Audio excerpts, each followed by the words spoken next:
Okay, just a second, sorry. I'm reading this off my blog. I wonder if this .blogspot.ca. So I'm just reading straight off the post. Even if you're a neo-Nazi yourself or a racist yourself, humor me here. I might have, a little bit of knowledge that might make you think maybe a little differently. Maybe not, but I'm going to try. So this is dispelling neo-Nazism and racism on the whole, if I can, using points just based on the Nazism. I'll begin with that the oldest human skeleton was found in Asia. Therefore, the first human beings were Asian, and then Afrocentric Asian, which are black people. And I don't mean any disrespect or anything, because if I disrespected you, then you wouldn't listen to me.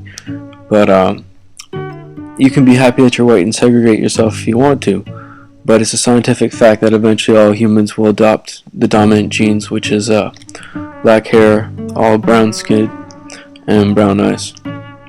So blonde hair, blue-eyed people will be extinct. So no matter how you segregate, it'll make no difference. And another thing to consider is nobody chooses what race they're born into. So if you think about somebody you care about, then think, what if they were born of the color that I discriminate against? Like, would you still love them for who they are, or would you hate them for having a different appearance? If you believe in the stigma that ethnic people are in gangs, I hate to break it to you, but white people have the largest gangs, and they're the ones who move all the illegal drugs and firearms that created the kind of insane state of ghetto violence and gang activity. Also, what you should consider is, what are you afraid of the other race being or becoming? Someone who would hurt you, or threaten your family, or do inhumane acts? If so, then you kind of became what you feared the innocent people would be, who just look a little different than you. And I didn't really write in my blog about the protocols of the Elder of Zion. I do know that about that, but just off the top of my head, it was propaganda. Again, no offense to anybody, but used by Hitler during World War II. It was like a little comic book of, the Jewish plan to take over the world. That's the Elders of Zion. They're, the Jewish leaders. Not really, but in the fictitious comic book, they were the Jewish leaders. But really, like, if you think the Jews made a comic book about taking over the world, would they really give it to Nazis or the people that didn't like them? So it really doesn't make any sense. And if you didn't know, every person who's in a religion wants their religion to be all over the world, and they're usually just doing it out of, they feel like it's their duty or whatever, like according to their religion. But here I'll get into it. Like, if you don't like Jewish people and you're a neo-Nazi who's also Christian, you should know that Christians are Jews who believe that Jewish was a foretold Jewish Messiah, or Messiah, which just means anointed one. And if he in fact existed and was what the Bible describes him as, then Jesus was the future king in the Jewish line of David, which means like a bloodline, right? Which God promised to David, because David was such a good king that he said, okay, David, since you're such a good king, I'll give you another king just as great as you or greater in your bloodline. There's been a lot of people who have claimed to be, that person. The most popular one by far is Jesus, and the greatest story, in my opinion, no offense to anybody, was Jesus. And so he was just, the Jewish, king. Well, again, the actual quotes from the Bible. This is from the King James original. I didn't want to go with a newer version. I don't know why, even though it's just a rewrite. Either that one or this one is just a rewrite. But ye worship, ye know not what. We know what we worship, for salvation is of the Jews. This is John 4:22. Basically, it means he's talking to a Samaritan, and he's basically saying, that he doesn't even know what they worship. and he worships the God Yahweh, if you know the Bible. And he's saying that salvation is of the Jews because he was the Jewish king that was foretold, if he did in fact exist.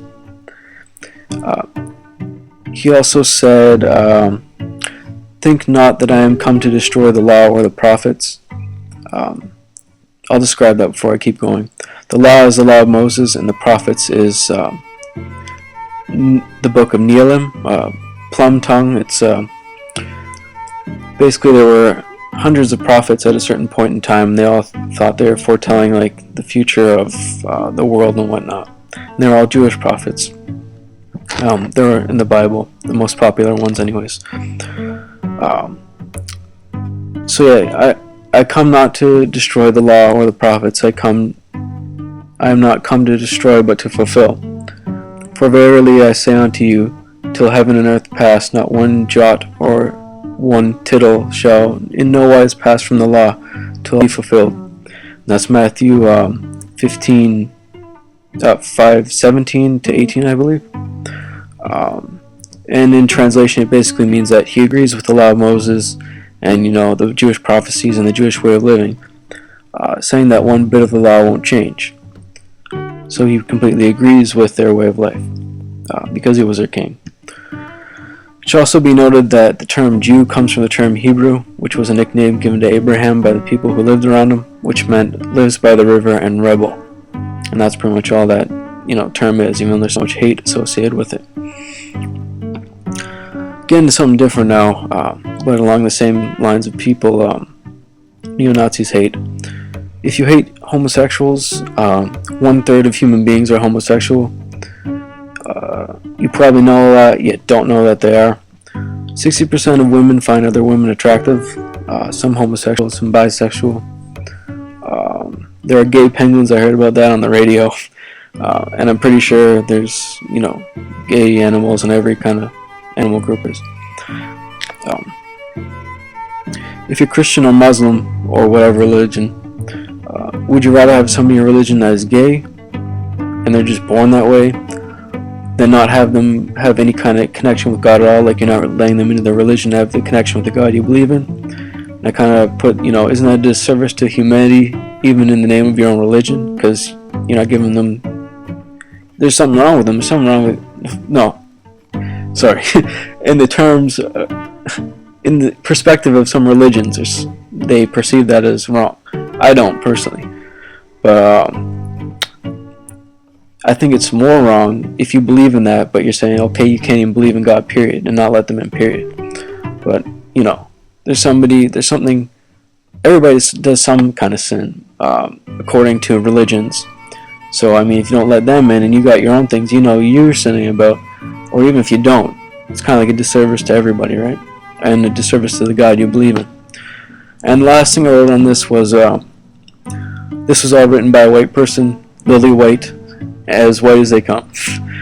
Because I could imagine somebody hearing me talk about, all this stuff, and they'd be like, you're white. But I know, I'm very well aware of that. I'm as white as they come, I'm Lily White. But, I got different kind of ethnicities in my family, so it's kind of ironic. But yeah, that's everything. So again, my blog is I wonder if this.blogspot.ca, and the whole idea, the principle behind it was, I was looking for something I could do volunteering-wise, but I realized I have no skills to help, like with designing, with